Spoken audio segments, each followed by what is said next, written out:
बिल्कुल, आपके मुस्कुराते हुए चेहरे को प्रणाम करता हूं, लेकिन जितनी मजबूरी में आप मुस्कुरा रहे हैं पता चल रहा है आपकी शादी हो गई है।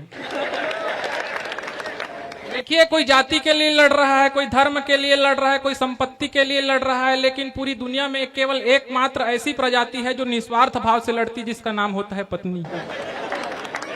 दादा रसिक गुप्ता जी ने, जिसे मैंने एक दिन सवाल किया, दादा ये पत्नी को संस्कृत भाषा में क्या कहते हैं? इन्होंने कहा कि बेटा, पत्नी को संस्कृत भाषा में क्या, दुनिया की किसी भी भाषा में कुछ नहीं कहा जा सकता।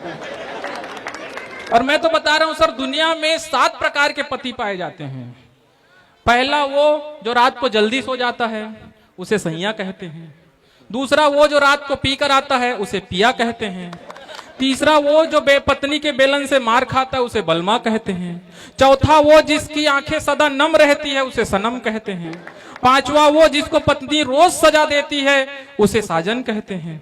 छठवा वो जो जिसकी मजबूरी में हंस हंस के बैंड बज जाती है, उसे हस्बैंड कहते हैं, हमारे भाई साहब की तरह। और सातवां वो जो इन सब का कॉम्बो होता है, उसे रसिक गुप्ता जी कहते हैं।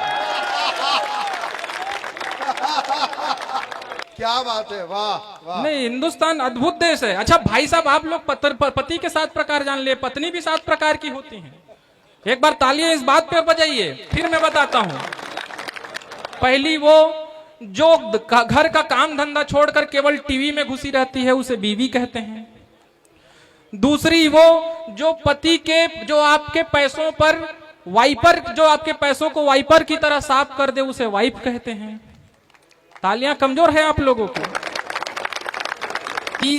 तीसरी वो जो आपके साथ 24 घंटे आधे अंग की तरह आप पर निगरानी रखती है, उसे अर्धांगिनी कहते हैं। चौथा वो जो आपको बिना गम के रहने ही नहीं देती, उसे बेगम कहते हैं। पांचवी वो जो आपके भाग्य पे दिन रात बाण चलाती, उसे भाग्यवान कहते हैं।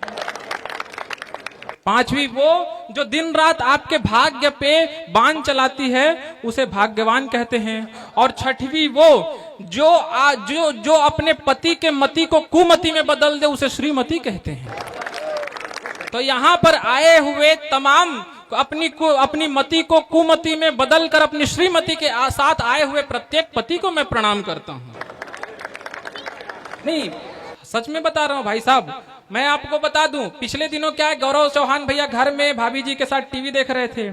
उसी समय जो है एक जो है उनकी पूर्व प्रेमिका जो है, उनका मैसेज आ गया। तो मैसेज आया तो इन्होंने जवाब में उनको तुरंत मैसेज किया। जवाब ठीक ठाक लगे तो बताना। इन्होंने जवाब दिया कि तू हवा की लहर बन मेरी खिड़की न खटखटा, मैं बगल में तूफान समेटे बैठा हूं। तू हवा की लहर बन मेरी खिड़की न खटखटा, मैं बगल में तूफान समेटे बैठा हूं। और चाहत तो थी मुझे तेरे बाजुओं की, चाहत तो थी मुझे तेरे बाजुओं की, मगर कड़कड़ाटी ठंड में भी धोती लपेटे बैठा हूं। गौरव चौहान भैया देश के बड़े कवि होते हैं, एक बार जोरदार तालियां बजा दें उनके सम्मान में। हेमंत पांडे भैया ने आपको बहुत हंसाया, उनके लिए भी वो चले गए। भगवान उनकी जीवित आत्मा को शांति प्रदान करें।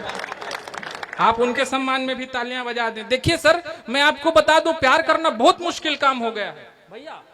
आजकल प्यार करना बहुत मुश्किल काम हो गया है। मैं एक लड़की से प्रेम करता था तो हुआ ये, वो लड़की बिजनेसमैन थी। हुआ ये कि एक लड़की थी कल तक जूनियर मेरी, फेल में हुआ तो मेरी क्लासमेट हो गई। अभी भी आप लोगों की आवाह नहीं आ रही है। जितनी जोर से आप लोग आह्वाह करेंगे, उतना जोर से मैं आपको आनंद दूंगा। तालियां कमजोर है भाई साहब, इतने तालियों में मैं फिर से शुरू नहीं हो पाऊंगा। क्या कविता में बीच में भूल जाता हूं, लेकिन कविता को आज तक नहीं भूल पाया।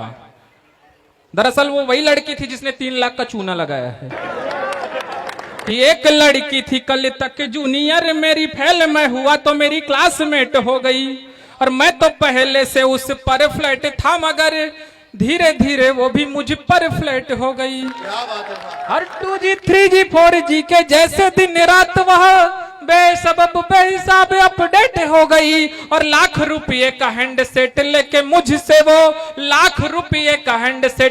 मुझसे वो कल मुही किसी दूसरे से सेट हो गई।